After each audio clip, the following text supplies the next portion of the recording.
All right. Good. Until tonight. Okay, now it's live on YouTube. Perfect. Yeah.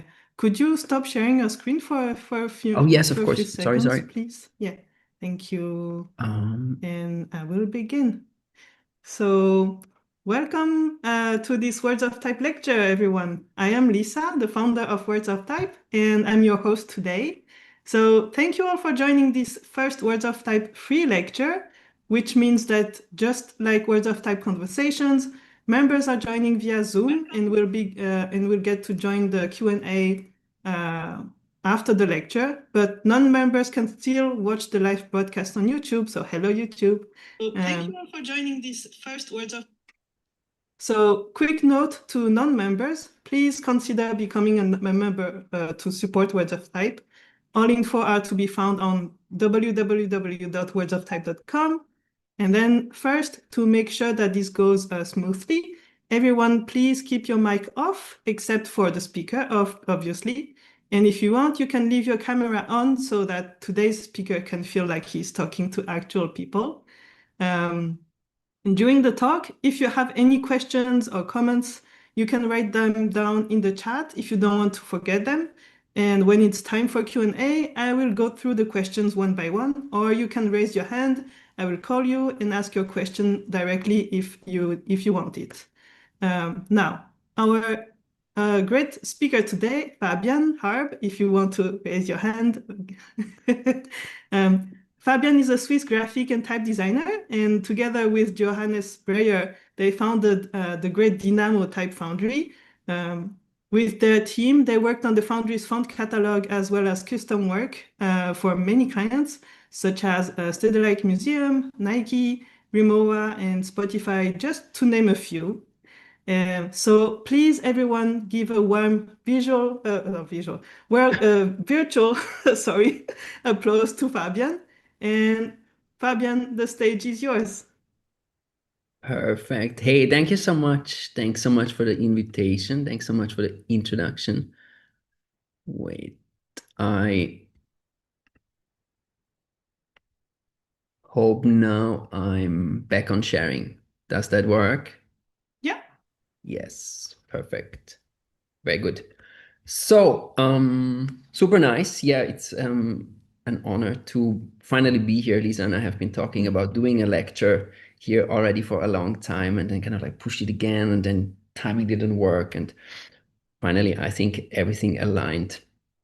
The talk is going to be about WoT LT, about kind of like two plus projects that we have been working on at the studio and also collaborating with another studio and an institution for quite a bit of time, kind of for the lack of a better title, coined it Schriften Letters, Lettering Écriture, which is the name of the folder.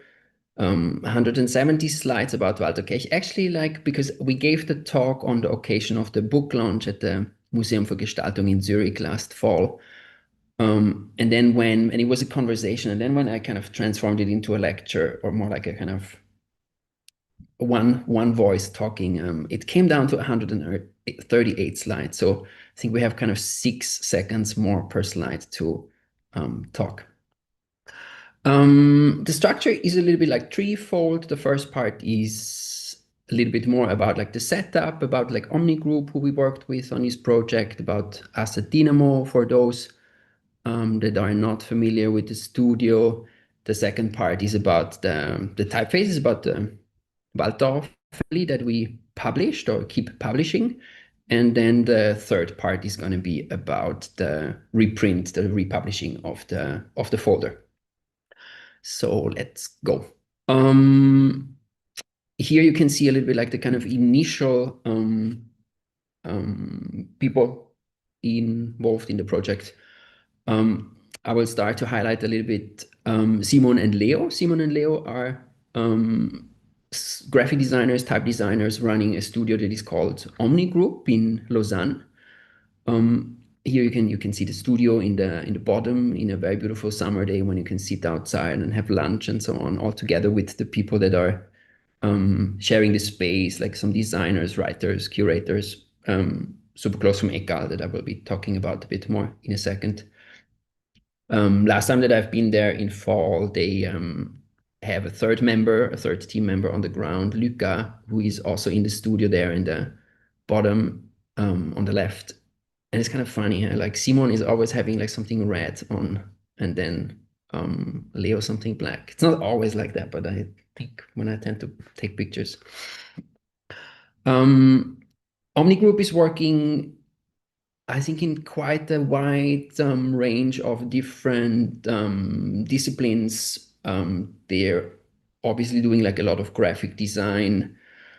They design identities, they design publications. They did some super nice projects for institutions. On the bottom, on the top left is Image, a photography festival in, I think, in Vevey in Switzerland that they did for a couple of years. In the bottom right is Fondation Mikalski, a super nice institution focusing on literature and I think poetry. And in the top right, there is also a project that Simon did a research on with like concrete poetry around Eugen Gomringer, like a super interesting figure in Switzerland. And that was not a designer himself, but like really close to graphic design and kind of like bringing poetry and graphic design together. There's a publication as well that is worth getting if you're interested in these kind of things. Um, exactly. They are also kind of, they started as graphic designers as Johannes and me as well, and became interested in type design, and over the course of time somehow started designing typefaces for their own work, starting more typefaces that became families that were produced in larger scopes and then published at some point. With them, it's really funny that it's this kind of like holding page since years where you can just like request the typefaces that they have. You can kind of like find them in applications and then request them through the website or kind of download the trials or so. Johannes and I, we met during our studies and then started Dynamo kind of also with a kind of in a almost like self-helping style, becoming more interested in typeface design, not knowing much about it, not having this as classes in school very much, doing projects together, exchanging a lot, and then over time, somehow like we did more and more work together. Published typefaces, started Dynamo because nobody else wanted to put our typefaces out in the beginning. And then we're lucky to really like also have friends that finish designs and were trustful enough for us to publish them and then getting clients for like custom projects and so on. On the left, you can see a picture of the team from the Font Stand conference a couple of years back in The Hague, with a lot of people that at that point worked with us. Most of them still work with us, which is super beautiful. A couple of people that published their typefaces through Dynamo and or just like worked with us on projects. We have a main studio in Berlin where Johannes is based, and the biggest part of our team is working from.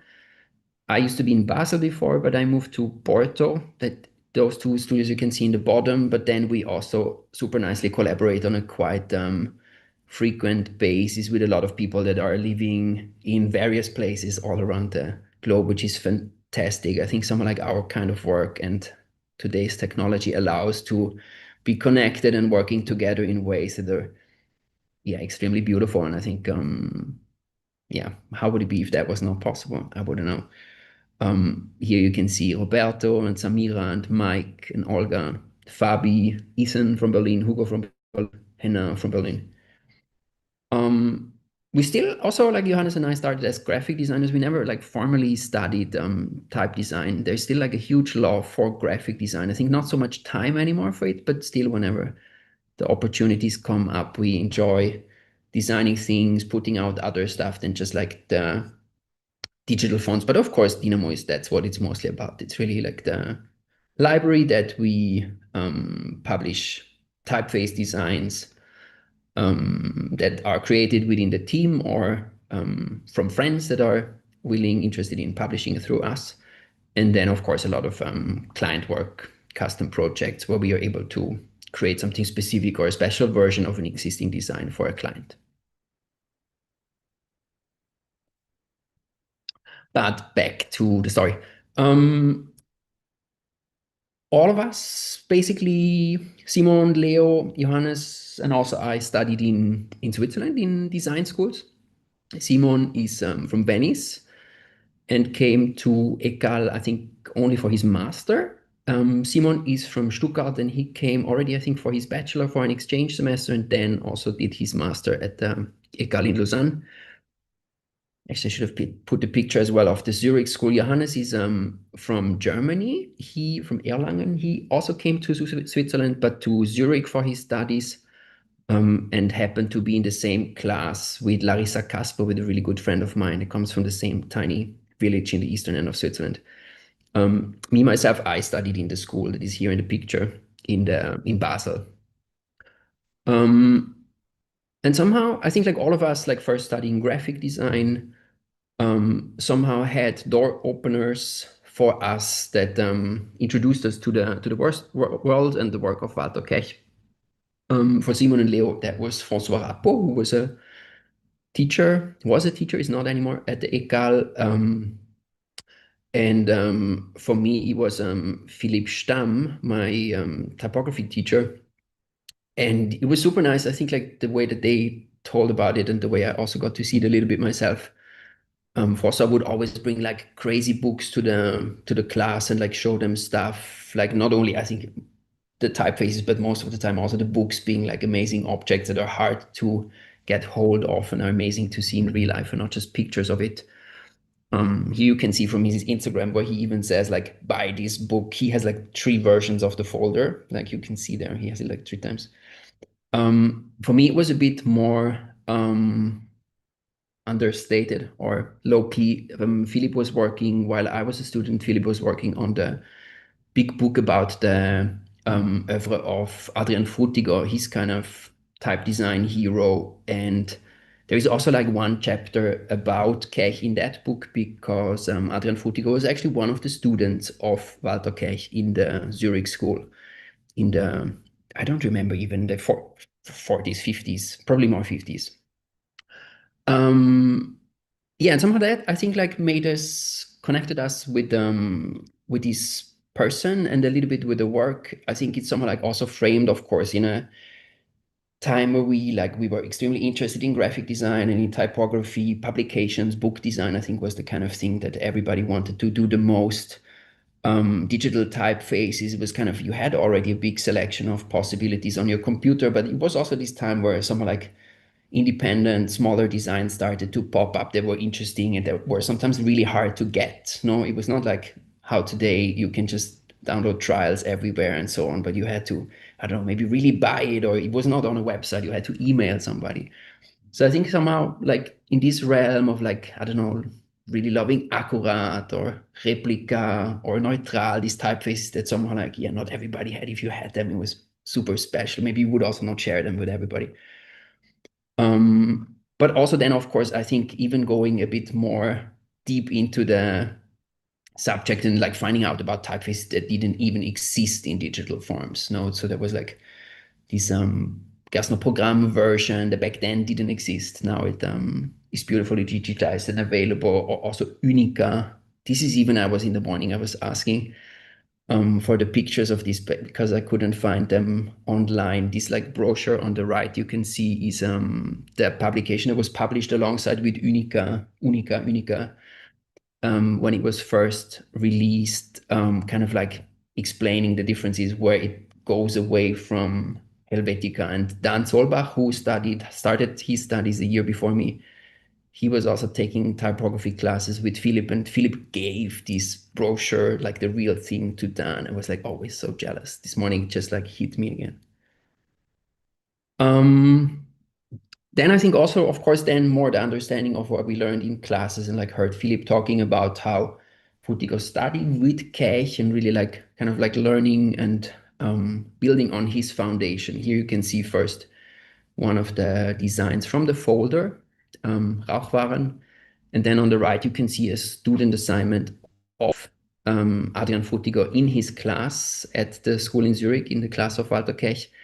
And then in the bottom, you can see obviously like later when he published his first designs with Devaney Benio Univers. And it's kind of crazy. I think like Philip always said this in a really respectful way, kind of like, yeah, Frutiger perfecting the kind of thoughts or the kind of theories of Kech. But it's also kind of crazy. I think also like probably would be interesting to see both perspectives on it, no, where it is really like so much thoughts that someone like are completed in the hand of somebody else. A tiny overview. This is something that I think only later on became apparent to me.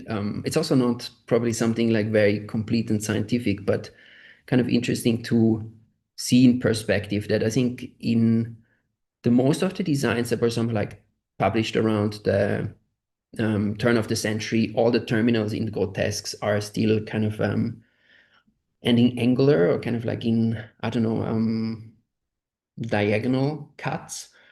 And then I really think it would be nice, maybe also for later on or for the future, if anybody knows other designs that historically already had like the horizontal cut earlier than Kech. But somehow I think he starts this like super strict and systematic way of really cutting the terminals always in horizontal ways in the 30s.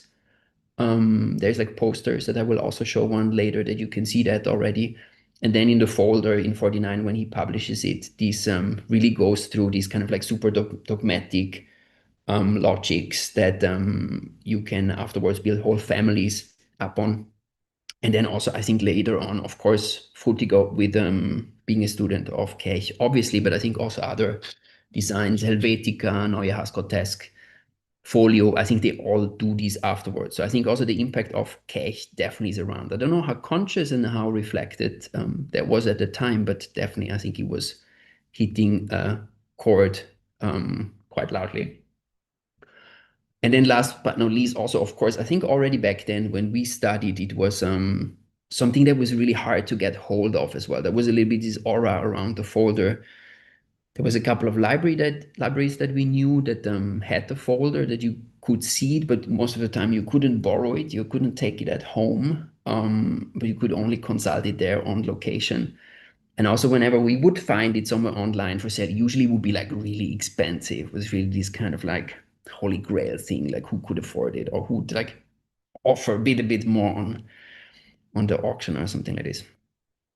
Nevertheless, Simon and Leo, I think I don't remember what they said. I think like around like 2013 or 14, a bit like after our graduation, they got hold of a real folder. I think they were really lucky and spotted one that nobody else was bidding on Ricardo, the Swiss eBay web equivalent.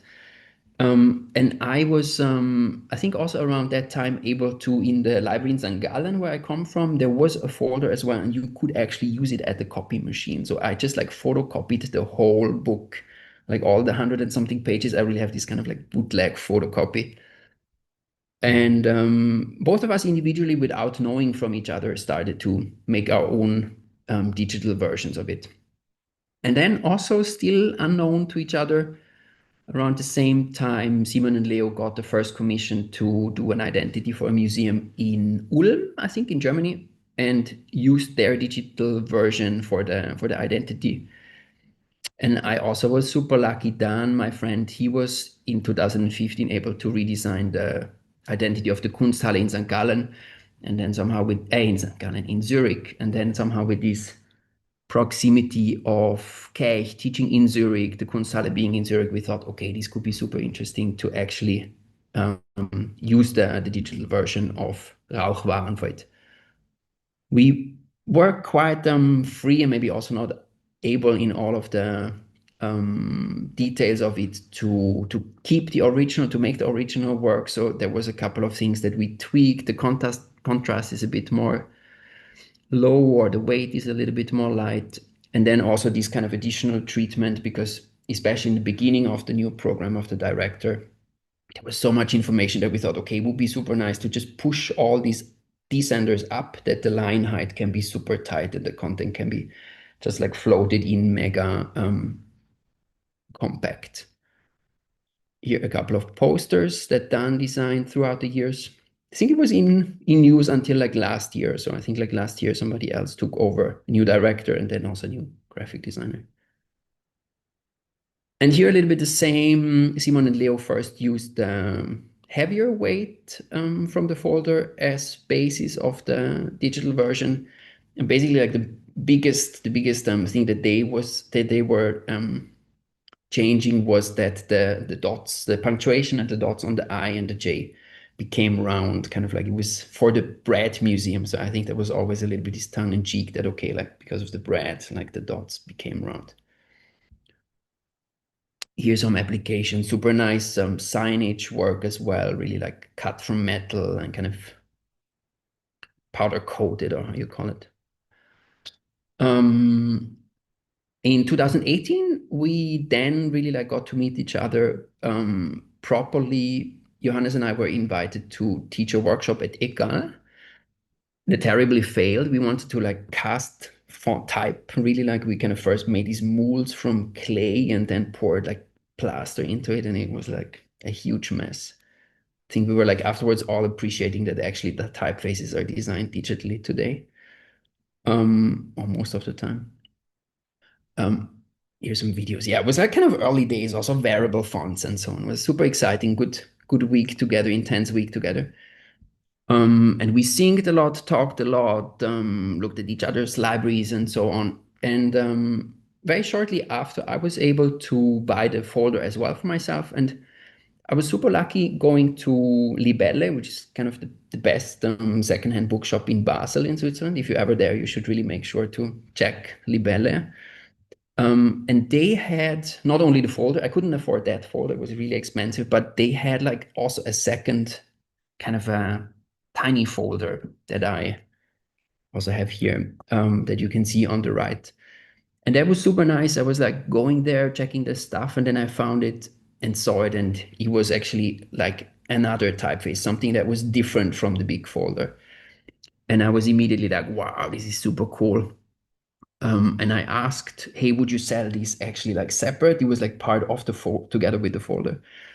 And then the guy at the bookshop looked at it and said, ah, this is a photocopy. You can have it. This is not very valuable. You can have it. And then I just like got the folder away without buying the big folder there. And I think only later, like I saw already, it's super funny. I think it's maybe also on the picture. Yes, here you can see it. It's basically like in the top corner, there is really like a tiny written thing saying like Herr Kech, like Mr. Kech. And then also like if you look on the inside, it really has these like handwritten, beautifully handwritten notes, kind of comments, reflections, feedback. And I was like, oh wow, this is amazing. Like who could be the person? No, like also calling somebody Herr Kech is kind of like very respectful. I don't know, maybe it was a student or something like this. Even though it might be a bit pretentious for a student to like first write Herr Kech and then have so much feedback to your teacher. I don't know. Never mystery never solved. But someone like yeah, finding this seeing also it was published for a course for kind of like professional painters, not like artistic painters, but kind of industrial painters and plaster craftsmen, something like this. Something that apparently still exists today. Like we found a website, we also called and asked, hey, do you have like an archive? Do you know anything about like the classes in the 60s? I think it's from like the class was in 62. So also quite a bit later than the folder was published. They didn't, obviously they didn't. And I think also then in that moment, we immediately also talked with Simon and Leo about it and kind of started the detective work together and also realized, okay, there is really not a lot of information about Kech in general. There is from, I think, Wikipedia, and it's basically all based on one publication about the Gewerbeschule, the kind of a school for applied arts in Zurich, that gives a little bit of an overview of Kech. So he was like born in 1901. He did an apprenticeship as a lithographer, kind of like not today like retouching imagery, but really learning to do like print, like stone printing, preparing the prints on the stone. So I think also super interesting to think about the lettering work. Like he even like needed to draw those letters on the stone in mirrored ways, right? Because like with lithography, you create a master mirrored and then the print is only the right way, which I also think is like from a type design perspective, something extremely cool to yeah, I don't know, like have an understanding, a feeling for. He then went to the School of Applied Arts in Zurich and took some classes and then became the assistant of Emke, I think in Germany, somewhere, Munich or so. He studied with Emke, obviously that's how they probably met, with Anna Simons as well, super interesting these years that she was in Zurich, Larisch as well, and obviously Keller, who was a little bit like the kind of Swiss person before that, that would really push for graphic design um, to go ahead. I have to speed up, I think I'm way too slow. Afterwards, what we realized and what was the kind of path that actually the door that opened was there was a publication from the I think 70s for an anniversary that was designed by Joost Hochwalli, who was a name for all of us, and then kind of like became reachable, approachable for us because actually Roland Früh, who is a lecturer at EGAL and was somebody that Simon and Leo really well knew, he worked together with Joost Hochwalli for quite a bit and connected us with him. And then Joost again turned out that actually also met Simon and Leo. It was funny, like in one of the pictures we also found him. But basically here is Roland.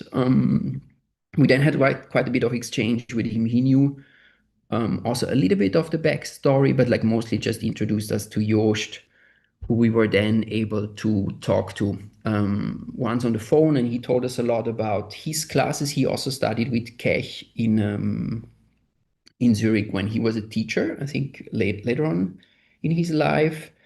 And then when Kech retired, actually, Joost Hocholi was the person to take over the class in Zurich. And he told us a lot of interesting insights and sometimes also like funny gossip and so on. He also didn't know who could be the person who made these notes in the folder. But he actually, after a while, he said, "Hey, I think I have this box somewhere with like material still from Kech that he gave to me when I took over the class." And then he somewhere like bit later he emailed us saying, "Yes, I found this box, it's here and you can come to St. Gallen." Like I was living in Basel at that moment and Simon and Leo in Lausanne, was saying, "Hey, if you come to St. Gallen, you can come here and you can check the box." He was also making some comments here, it's quite funny, kind of like hating a little bit about revivals, saying, "Hey, revivals usually happen too fast," but also being very generous, saying like, "Okay, this is your problem, I don't care." So we were extremely excited. And then it was really funny. I think we spent Christmas and New Year's, and then basically wanted to get back in touch with him. And then he said, "Hey, I just actually gave the box to the museum in Zurich." So maybe he also realized, okay, there's like quite a lot of good stuff in here. I shouldn't be just having this in my basement. Luckily, at first we were a bit scared, but luckily they were super, super nice at the museum as well. Welcomed us to the archives to look at everything. It was also kind of like in parallel with them archiving, cataloging all of the content that came in. Here is Clovis, sometimes with white gloves, sometimes without. The librarian, who is also a type designer, which was really amazing. So he also kind of like showed us really the good stuff that was there. And there was so much. There was like a lot of the drawings. There was outlines. There was fill-ins. There was also the really, really proper version of that folder that we found in the archives that you can see here. There was also the hand layouts of the folder, how he planned out the folder, because of course at that time there was not like the designer couldn't do this to the very end, but basically more like an instruction to the printer. Yeah, we were totally blown away when we were there. It was like an afternoon of wow, just like crazy what they all got was all there in Jost's basement. And we were already afterwards thinking, okay, how can we get like a scanner in here and like get this material, use this material. And I think we were a bit anxious, but brave enough to tell them, hey, we would really love to work on this material. And they were extremely generous and supportive of the idea. And because also for their website, they actually digitize all of this material. They really took like amazing pictures, and we had access to everything and could afterwards work with their reproductions of the material as well. Yeah, you can see like several versions of stuff that ended up in the folder. There was also, I think, sometimes things that he did for his own graphic design projects when he worked for clients, and then some form of that found entry into the folder. Yeah, and then basically we went back to glyphs, back to the sketching desk, really meticulously like looking at everything. You can see some of the backgrounds with the vectors overlaid.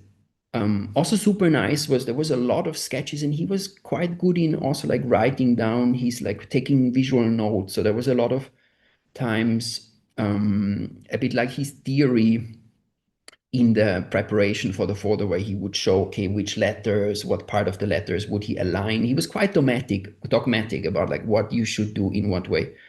Also like letters sharing certain moments, certain shapes, relationship between like round letters or diagonals and so on. So we were able to really kind of like not only follow the shapes in the folder, but also kind of like understand his thinking and his rules behind it.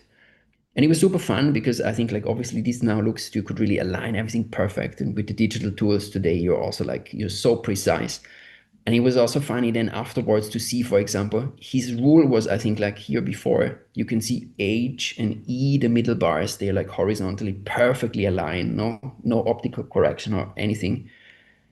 But then actually, funnily, in the folder, he also sometimes didn't follow his own rules. Or maybe he was also just like not technically able to be as precise as he wanted to be. So sometimes, for example, you can see the F, the middle bar of the F is a bit lower, which maybe makes optical sense. No, maybe he cheated a little bit his own system or was just sloppy. Um, Here an overlay of the digital version back with the source, and then also another few things, somehow like going about it, kind of applying his rules to his designs. There was also moments where we were not entirely sure what was the logic, the thinking behind. So for example, here, these kind of bottom ends that we felt, okay, in small sizes, they like close and actually create more like dark spots. So we sometimes also allowed ourselves to introduce alternates for the letter shapes. Same goes for numbers. I think sometimes he used smaller sizes for the numbers, sometimes not. So we also basically introduced always the missing part as well. Here was the kind of first family that we then started to like share a little bit with friends as well, that really like properly mastered and so on. JP and Davies, friends of ours, used it for an identity for a French running company that is super nice. Other peers used it for an identity of an art space in Italy, in Milan. Funnily, also like here, we never really considered anything. Only afterwards, Simon and Leo also used it for a book project and realized that actually most of the time you also need italics. And funnily, in Kech's folder, there's like 0 italics. It's really like the only thing that is not strictly upright is like a script. So for the publication, they kind of just slanted it mechanically and hoped nobody really properly pays attention. But afterwards, we sat down calmly and kind of looked at it again a bit more, thinking, okay, if this is really a tool that you want to share with other people, what does it mean, or what could it use? What does it need? So looking at the design space, obviously there could be lighter weights. There could also maybe be 1 or 2 steps in between the normal grotesque, the Rauchwaren, this kind of like regular medium weight, and the bold. And piece by piece, we somehow came to the idea, hey, we could say, okay, these are the revivals. They're really like true to source. So we call those WoT LT. And then on the contrary, we do WoT Neue and kind of allow ourselves to step away from the original source and kind of optimize these things that we feel today. Also with screens, also wanting to use these typefaces on projects with like more heavy text loads would be beneficial. Introduce italics. exactly. And then we basically had this Walter Neue, Walter Alte double family. Here, poster to communicate it for the show at the Museum for Gestaltung that I think is still on at the moment. And here you can also see a little bit like the difference between the true to source and then the kind of like revised, more systematic design. Same here. Kind of funny to look at it now after a bit of time. Here I was just thinking maybe the X in our new Neue version became a bit too narrow. Well, don't tell anybody. We published them on the Dynamo catalog, I think in 2012, 22. And also like we kind of started since a couple of years to always try to have a little bit of like a campaign, a bit of like a visual world built around the typeface releases.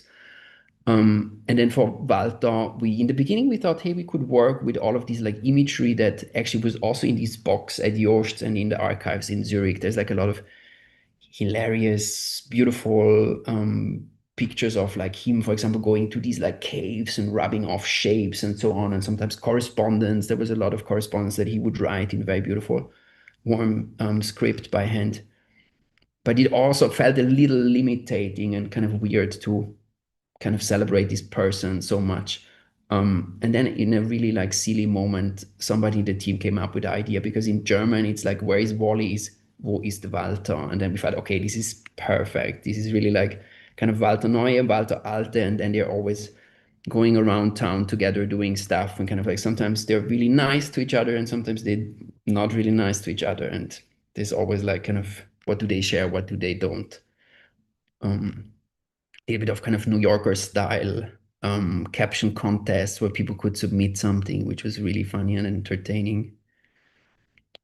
And then also here, a couple of the applications was really nice. I think it was a typeface that somehow like really found applications quite quick, quite naturally, and also in really nice places. There's like a lot of like cultural applications. There's an identity here for a museum in Hamburg, a magazine and exhibition project that was happening here or still happening here in Portugal, a magazine from Milan that is super nice, designed by our friends Larissa Rosario and Sammy. This one is actually also using Alte and Neue together. You can always spot like the dots on the eye. The Neue are the round ones and the Alte are the square ones. UMOCA, another museum in the States, an exhibition at Pratt University in New York about the most beautiful Swiss books, a super cool French graffiti publication series. Best looking bagel place in the world, I guess. Other books, I think by Spectre Books, Kunstverein Düsseldorf, Dan and Thomas did. And then also here, not like the most interesting graphic design application, but this was also super cool. A friend of ours, Dor, is part of some like blockchain, whatever. And they, in the beginning, just used Walter for the logo of Sim Studio. And then later he came and said, hey, actually for the code, it would be really great to have mono as well. And then we also added a mono and then later published it officially to the library. And this is really great. This kind of, I mean, it's something that in general, I think at Dynamo we quite like, but with this project in particular, I think also this request afterwards triggered a little bit to also see not only as this like backward thing, but also as something that can grow into the future. So for example, here, another one that we did in the meantime is based on a poster that Kech designed. This one here, this one is really interesting. It's already from the 30s, like basically even like 15 years before the folder was published. The poster already has typeface designs that are afterwards then going to the folder. It's a little bit more kind of like hand-drawn, more modulated, a little less mechanic than I think his design preferences developed later on, but super nice shapes. And when you digitize it, yeah, kind of amazing to bring it back to today and make it an accessible tool again. Here, also a bit of insight. It's because here Mike shout out to Mike, who was working on these drawings the most, and also a little bit of kind of capturing. Mike is based in Torino, and then I'm here in Porto, and Simon and Leo are kind of most of the time together in Lausanne, but also sometimes in Marseille and sometimes in Venice. And it's very cool how somehow it is possible to, of course, sometimes with disruptions, but work across distances together with like chats and Dropbox and phone calls and everything. Here some more exactly. And now kind of really having to speed up going over. Of course, then at some point you release it, and I think like then it also kind of changes the perspective, and it's really interesting what happens, like what do people want and um, what are the consequences or the possibilities of that? And especially with working from the source of somebody else, working from the work of somebody else. I think also this idea of like ownership and what you do with revenue and so on. Um, we quite early on thought, hey, it would be super nice to always collect these royalties and then do something that could somehow be in the spirit of Walter Kech. A little bit like what would he do? What would he agree if we used money that actually should go to him or to his family instead? And you can see a little bit also quite interesting to see how the years developed, quite steady. I think like this last year also because we republished the book, I think went up a little bit. But basically we had this idea quite soon, hey, we could reprint that super nice new folder that we found that basically nobody has, that is impossible to get. Um, and then, but then also I think somehow we had a little bit of discussion also with the museum mostly, but also with friends around what would it mean if we do that? We would somehow have to contextualize that because that folder really only has the drawings. There's like no written part, there's no theory part also. So from that came a little bit the discussion, hey, actually, in a way, it would be much more smart to reprint the folder because the folder has quite an extensive theory part where he really um, expands up on his theories, how like families are built or how the different genres are designed and so on. Um, and also going hand in hand together, of course, with the museum now receiving the whole box from Jost. They also learned that actually the rights to the publication, there's this kind of like publication right of all of the Kech books were sitting with Erich Alb. And Erich Alb is a kind of interesting figure, I think, in Swiss type design publishing. I think, I don't know if he worked as a type designer as well, but he published a lot of also Frutigos writing. I think he had a small publisher and he, for some reason, somehow managed to acquire the right or take over the rights to all of the Kech publications. Jost knew this, and then I think like the museum started a conversation with him. We also like asked him once, hey, would we have your blessing and so on, and he was super sweet. But basically at some point he also gave all of his rights over to the museum, so it was also really possible to legally republish this and have the blessing of everybody. Out of curiosity, in the beginning, we thought, okay, maybe we could really remake the publication one to one and really do this kind of like similar folder. But it was also crazy to see. Then we like sent it to one of the printers in Switzerland that would have been able to still do like the block print, because also I think here on the slide before you can see the little bit the type samples really are like block prints, beautifully imprinted, impressed into the paper. And it was also crazy to see what this would mean today, like for them to create the cliches and do all of the printing and so on. I think also the folder alone, because it has this like round back, or how you call it, of the folder, which doesn't exist anymore. I think there was like even some wood inside. So it would have costed like 70,000 Swiss francs, more than 70,000 euros to do it, which we realized, okay, this is way beyond what is possible. We asked again for a second quote, basically just making it a hardcover, which brought it quite a bit down, a little bit closer to what we felt was realistic. And then having a more close conversation and ping pong with the printer actually we found out that also if you scale it down a tiny bit, actually you make the price way more economic because the use of paper also today is different. I think like back at that time would be really interesting. Like what did it cost back then to make this original folder? I'm sure they also probably were economic and not just like creating a luxurious piece, but just comparing what was possible then and what would that mean today. It changed so much. So eventually we ended up receiving a quote that we felt okay, like 27,000 is something that maybe over the years we can do. I think we already had 12 in the in the savings. And then was super nice. It was like that year that we finished the typeface design for Spotify with Dynamo. And then our accountant also in the end of the year said, hey, like this year you have like some plus. You should really, if you want to spend stuff, if you want to spend some money on stuff, do it now. Otherwise, you just pay taxes. And then we were like, okay, now or never we do it. And we mobilized everything. Here also in the picture is the museum crew and Maddie. We also had at that time, Maddie Morley was working with us, and she was a really driving force also on the editorial and production side of making the reprint. Simon and Leo really went into production mode and like checked out all of the papers, the paper weights and Pantone colors and so on. Also scaling down, there was a couple of things that we had to kind of recompose a little bit.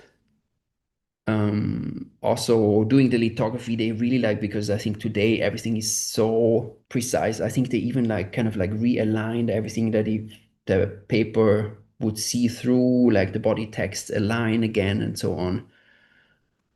Huge amounts of files, huge amount of data. I think we, in the end, we really had to like send a memory stick to the printer, which is kind of crazy in today's world.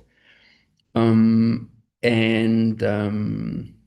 then kind of like close to really getting everything together. Also because the publication was actually then something that the museum in Zurich was willed to co-publish together with us, together with Dynamo. They insisted to also like write kind of like a preface, a contextualization to the project. We first thought maybe Roland could do this because he's a good writer and kind of close to the topic, but he quite quickly said like, thanks, but no thanks. And then by a stroke of luck, we were contacted by Mathieu Christ from La Police, from a type design journal from Geneva, that if you don't know it, you should really check it out. He's like mega shy. He's not making a lot of advertising for it. I think it doesn't have the visibility that it deserves at all. Super, super good publication series. Mega nerdy publication series, and he wanted to do a tiny article about WoT LT, about the folder, and also invited us to do a little contribution about the revival project. And helping him was Dan Reynolds, who then we realized, okay, he actually could be a really great person to write this preface for us, and he was open to do so. Yeah, here a little bit of the credentials. I think it's super exciting because most of the time, I think in this field, it's really like a divide between the people that do the design and the people that somehow like think about design, and really having somebody like Dan that writes, researches, publishes article, but then also actually designs typefaces and publishes them, was really an amazing, perfect match. He he wrote a kind of introductory text of a lot of words, super interesting. And we were able to add that to the folder, to the reprint in the beginning. We used the yellow paper just to kind of like designate what is added newly to it and separate it a little bit from the rest. And as a kind of like last, how do you say, like pushback, we were able not to round the corner. You like on the original folder, there was where can you see it? There was like rounded corners on the folder here, and then like bound in cloth. But that again, like we first wanted to have these, but the printer or the bookbinder also said, hey, like just adding the rounded corners cost, I think like 4 Swiss francs, 4 euros per copy just to have them, because basically you need to do everything manually, like doing these corners rounded. requires somebody to manually do it. So we didn't do it on the cover, but actually we were still able to do it on the inside. So it's kind of like a tiny, tiny little reverse twist. Now it's published since a while with the museum and with us. There's also a couple of bookshops that have it. Maybe you can, if you're interested, find it somewhere and check it out. I also put the QR code for anybody that is interested in just looking at the PDF. Maybe you don't want to buy it or you don't need to buy it. Also, there's my email if somebody wants it, but somehow like the price is too high. Never be shy. Let us know, and I'm sure we can figure something out. As a kind of last thing, also nice, like the first copies, of course, got sold already. Super nice. The feedback. Sometimes people write to us saying, hey, actually, like I have somebody in my family that has the original folder even, or sometimes it's also like here, for example, like people that are super inspired, interested in the material as well, and already started or now only started their own revivals. There's, I think, Dor, I forgot his last name, a student that was also in Ekal a couple of years back that did a version of Kech and published it. And then on the right is also Alan, who I think is working on even more that he also put out. So it's super nice to also see how it kind of puts a little bit of stuff in motion and kind of extends conversations. So if you maybe also did something on Cache, or if you're going to do something in Cache, please also reach out. That's always super nice to geek about. And that is it from my side for the moment. Thanks so much, Lisa. No, I didn't make it today, but also there. Super nice that this finally worked out. And thank you all for dialing in from wherever you are. Yay, thank you, Fabian, for this great lecture. Okay, so now it's time for Q&A. Everyone, you can raise your hand and turn your mic back on if you wish to ask your question directly. Or is there any question on the chat? Let me have a look. No, not yet. I think everyone is just digesting all the great stuff that you've been Yeah, yeah. showing. Still at lunch. Yeah. For now, there's been a lot of thank you, super interesting lecture from Ivo, Anna Koresh saying thank you so much for the amazing lecture, and Mika also saying that it was super interesting. Yeah, and same on YouTube. Nice, super Yes. nice. Thanks a lot. Okay. Yeah. Ah, yeah, So now I see it. I see that I didn't open the chat before. Yes, great. Also that you put the link for La Police. And yes, yeah, if I you're ever tried in to. Basel, check. Make sure to go to Libelle. It's not a cheap one. It's not a cheap secondhand bookshop, I'm afraid, but it's a really good one.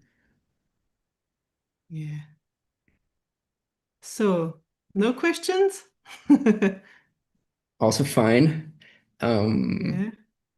there's So also I maybe left my there are email there, questions. mega big. So I think anyway, just always get in touch. I hope you know. I hope you get that feeling from Dynamo in general. If there's anything that you're interested or curious or worried or annoyed about, let us know. Mhm. Yep, yep, yep. There have been some people on YouTube as well, and I'm sure that they will watch the recording. And Maybe yeah, it's in the future, like the comments or the questions only come. definitely. That's why the recording is here for. Great. So yeah, are you all sure there's no questions? Can also totally be off topic. Yeah. Or Fabian, do you want to add anything else? I talked a lot. No, not very much in this perspective. No, I mean I think it's super nice. I will also pay attention more in the future and hopefully make it to be on the other side sometimes. How often do you do the talks? Is it on a regular basis or is it a little bit kind of like opportunity by opportunity? What aligns? Do you mean the lectures Yeah, yeah, yeah, or yeah. yeah, Yeah, I because I try think the to workshops, I notice the workshops more often, no? I think like that somehow, maybe sometimes you also reach out or you send all the infos. But to yeah. be honest, I think for lectures, I didn't pay so much attention or I didn't, compute always. But I always try to make a combo of the same topic between a Yeah. lecture and the workshop. And I try to have one topic per month at least. Oh, wow. So Yeah. yeah, I know it's a lot, but it keeps the dynamic going. Hey, totally. Yeah, yeah. No, I think, I mean, it's also for the cause, but also no, I think for the excitement. Yeah, yeah, yeah, It's yeah. great that there's There's not these dips and and then you have to kind of like take it up from zero again. Yeah. yeah. Ah, there's a question from Anna. She's asking, do you have more projects like this that wait for the right moment for a long time? A good question. Good question. There is or the, I mean, I think it's to be honest that this worked out was really a bit stroke of luck. I think we had like other times that we were also interested in materials. There's for example, I think like another also very Swiss thing. There is like this collection of books that is called Lettera that maybe you know as well. It's like I can quickly pull them. I know exactly where they are. Um, it's more display. This is more, maybe you have seen them. They were also published by Nigli, who published a lot of the Swiss graphic design manuals. And they have like super fantastic, sometimes it's also designs that you know that are more commercial, but then they also, I think they sometimes have like their own versions of stuff. Let me see. I Maybe. think we would see it better if you stop sharing and we can see Oh your yes, of face. course. Sorry. Right. Jesus, I'm glad it worked out with sharing, but I'm not a Yeah. really technical person, so it's how do I even stop? No worries. There's a green button somewhere. Here, stop share. Yeah. Now it's off, right? Yes. Yes, yes, yes. No, so this one, I mean, to just show, there's like a couple of, I think there's like maybe three or four, here it says four different ones at least. And it's, I don't know, sometimes it's lettering, sometimes it's like complete alphabets and so on. Sometimes it's versions, kind of like their version of something that you maybe recognize. And for example, this one here also went to the Museum für Gestaltung in Zurich. I think like he died, the guy, one of the co-publishers of this book died, and then his whole estate went to the museum in Zurich. And we even sat down with them and somehow thought it would be super interesting to do something similar, to do a kind of like lettera collection. But then, for example, there was family around and the family was connected and then wanted to become part of the conversation as well. And it became so difficult, no? Because I think if there is still relatives around, of course, they own the rights to this and they somehow like have to be in okay with you working with it and doing something with it. And that one, for example, really died. It was really like we Ah. even started a little bit. There was also the idea that maybe the students of the design school in Zurich could help and work on something, and Dynamo would publish it in the end. And it just like didn't align. It was just not Mm. meant to be. So I think it's quite special when all of these. It was maybe a bit of a lucky situation. Also, Cash had a son, but that son I think like had health issues. Sounds super bad of me to say, but I think he died early on, so there was nobody around anymore. It was basically like Joost was there, Erich Alb was there, and the museum was there, and us were there. And I think we, of course, do all in best faith, but there was like not, I don't know, maybe the angry son that hated his dad and didn't want any of these like to resurface or something like this. No. Um, so I think it's really like the kind of conditions around are super important and are not easy. I think it's with, I don't know, I feel in general, no, with revivals, Mm. it's super exciting, but it's also really difficult, no? Like we did other revivals, and then sometimes, no, even you, I don't know, base something on an existing design, and then out of the sudden somebody gets angry, or there's like other people that work on the same source, no? And then what does it mean? Can it who? I don't know, somebody trademarks the name, and out of a sudden you cannot use the name anymore. It's becomes political in a way, no? I think Yeah. it's with bigger challenges than just drawing and producing nice typefaces. So Yeah, at the it can moment be. we are having something that we're still holding on to a little bit that maybe could happen at some point in the future. But it's we also I think we became way more careful. I think in the beginning, also like learning and discovering things, I don't know, you just take material out and you kind of work with it quite freely. But then once you also understand more the legal framework of it, it very quickly changes the perspective. No, I don't know if you made similar experiences. No, I think like revivals, yeah, I don't know, it's a hate love thing. No, Yeah. Well, it's yeah, figuring out all the yeah, legal part can be much more work than the actual design.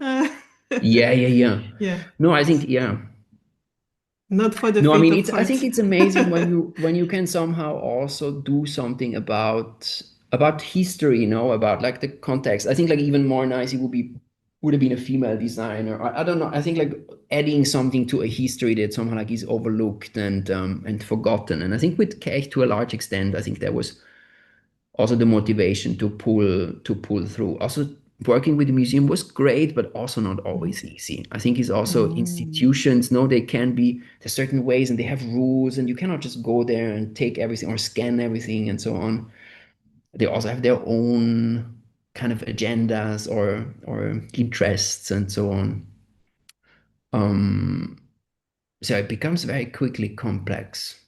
But it's yeah, I think it's amazing. I think not having studied this also, of course, I think just like learning about all of this, connecting dots and somehow being a little Yeah. bit like a detective going around, and it's a lot of excitement.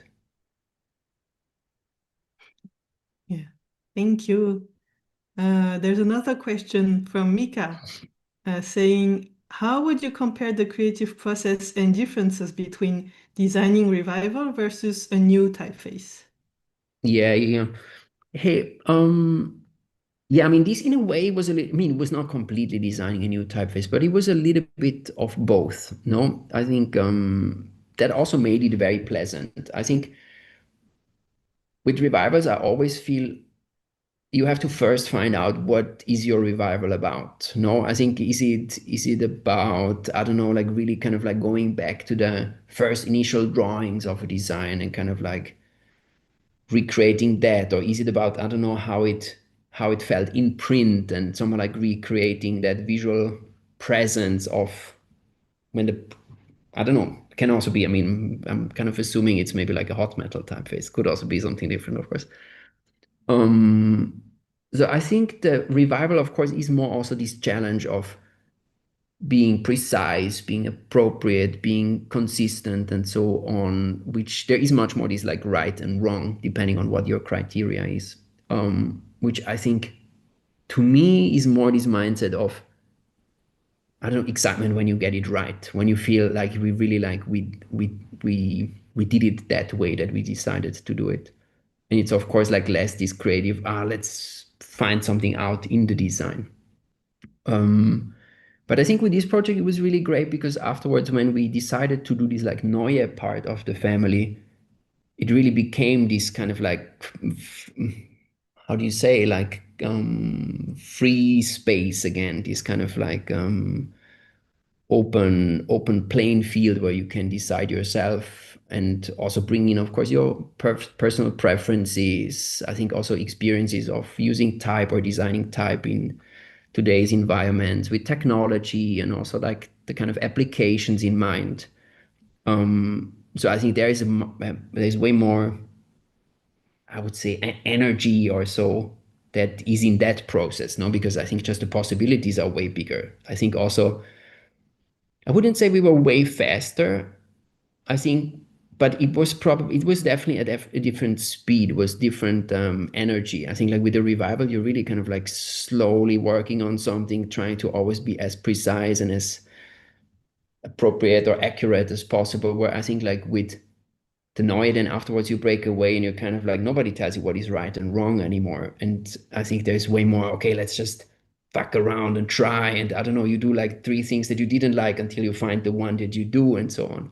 So there's definitely, I think, like these kind of, I don't know, difference in speed or difference in energy between that. And I think like if you go and you start really from zero, no, I think, I mean, on the other hand, how much can you really start from zero? No, the typeface is always like the A looks like an A, and there's probably like some inspiration, something that you kind of look at that you're working from or towards. But of course, I think in perspective, if you're just like you do something for yourself, there's like no, I don't know, no brief or no technical challenge or so. I think it even more becomes this, yeah, playground, and you just, I don't know, discover and kind of like maybe even find out only on the way where you actually go. Different, I think different setups, that the different excitements. Mhm. Yeah. So, do you prefer revivals or designing a new typeface from scratch? Is Good there question. No, any I think it's preference? I mean I do have a lot of excitement about revivals as well, but I think it's not a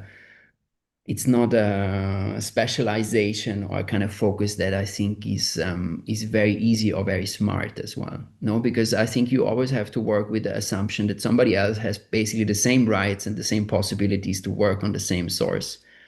So I think from a foundry perspective, also publishing it, marketing it, investing a lot of time, also money in creating this tool, there's always this big risk that somebody else maybe also does it, maybe even does it faster and so on.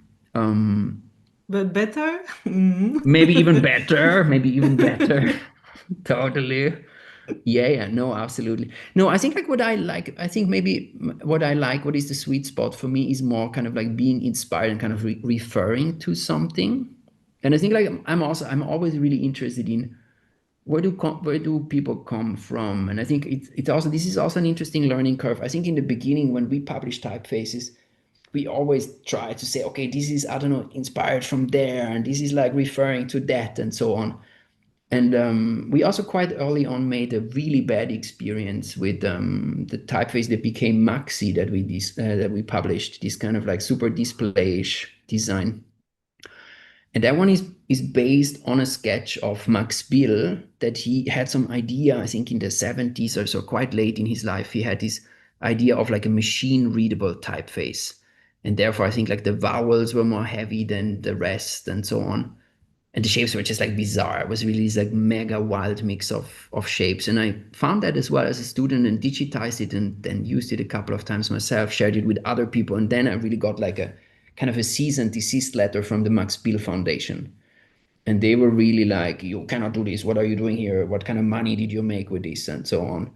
And I think then you also realize, no, the kind of perspectives that something like this can have. And I think we almost afterwards we were a little bit like, okay, maybe we shouldn't say anymore what we are referring to or what kind of inspirations that we have. I think that's maybe one strategy. I think that's also sometimes when you look around, I remember sometimes you see like type designers or foundries as well publishing something, and you very clearly understand this is a version of something. No, this is a kind of a new interpretation of something, and they just don't name the thing that it actually is. No, and you kind of like, do you want to trick us? So, but maybe it also actually is a legal protection. No, like if you say, hey, this is a revival of, I don't know, then of course you also open the door for somebody to say, hey, we are the foundation of that person, and you're actually, no, like now first reporting to us or something like this. While if you don't say it, it's kind of, what can you do?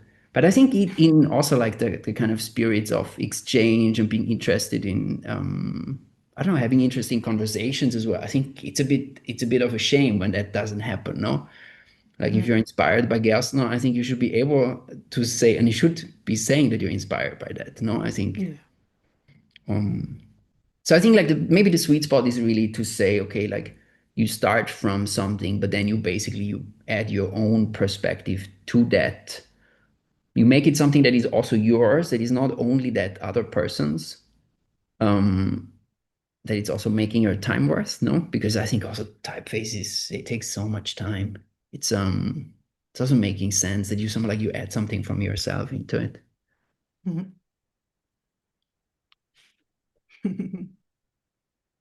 Yeah. Well, that would be a topic for another Yeah, hey, I discussion think or that could be a whole lecture series, no? oh yeah, Yeah. yeah. Even yeah. All Nice. right. Perfect. There was no more Mm. other question, right? Yeah, that was the Nice. last one. Hey, thanks so much. Okay. Super nice. Super nice. Yeah. Well, I think we can wrap up the lecture now. If you have any more Perfect. questions, you know Yeah, where to yeah, shoot an contact email Fabian. or whatever. Or we hopefully see each other in Berlin, no? In Are you all going? Are you all going to Frontstand in April or what it is? Yeah. Is there Lisa, anyone are who you? doesn't know about Fontstan? Yeah, yeah, yeah. Yeah. Well, I will have other things to do Yeah, yeah, at yeah. that Hey, no, time, hopefully we'll cross but paths in real life shortly, soon. soon. Yes. Exactly. Exactly. Yeah, definitely. Perfect. Yeah. Well, then thanks a lot, Fabian, for this great Hey, lecture, this likewise, nice all of moment. you. Yeah. Thank you very much for coming and Yeah. take care. Have a nice weekend soon. And Yeah. There are more people on YouTube. So I will exactly, wrap it until up. next time. For the others, you'll find the recording if you have missed the beginning of this lecture. Well, you can find the recording on Words of Type YouTube channel. It will be there right after we hang up. And you can find more Words of Type events on wordsoftype.com. There are always more events published regularly, so keep an eye on the social media. And you're always more than welcome to visit the encyclopedia as well, the multilingual encyclopedia for typography. And thank you. See you soon. Ciao, thank you.